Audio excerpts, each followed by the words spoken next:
Comment découvrir l'élu de sa destinée? Même avec un regard sceptique, mes très chers amis, sur l'homme ou la femme de la destinée, mes recherches m'ont entraîné dans un tourbillon d'aventures inattendues.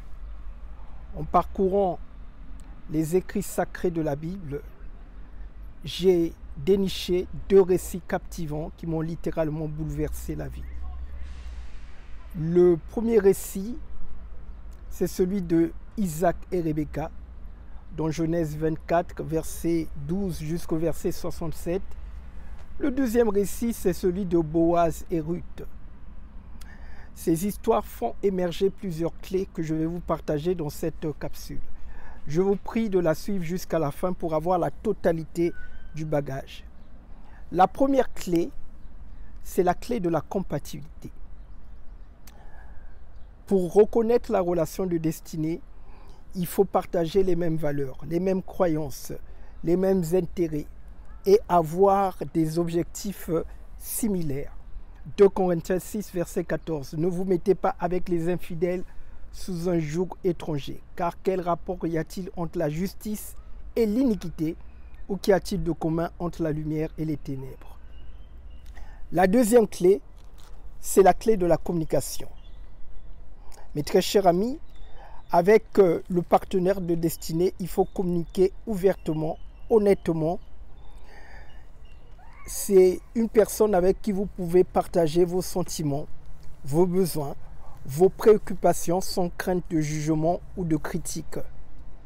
Il est écrit dans Colossiens 4, verset 6, que votre parole soit toujours accompagnée de grâce. Assaisonnez le sel, afin que vous sachiez comment répondre à chacun. La troisième clé, c'est la clé de la confiance. Vous devez vous sentir en sécurité émotionnellement et physiquement avec cette personne. Vous devez avoir confiance en cette personne. Vous savez que vous pouvez compter sur cette personne dans les hauts et les bas de la vie conjugale. Nous sommes dans Proverbe 31, verset 11. Son mari a confiance en elle et les produits ne lui feront pas défaut. La quatrième clé, c'est la clé de la complicité.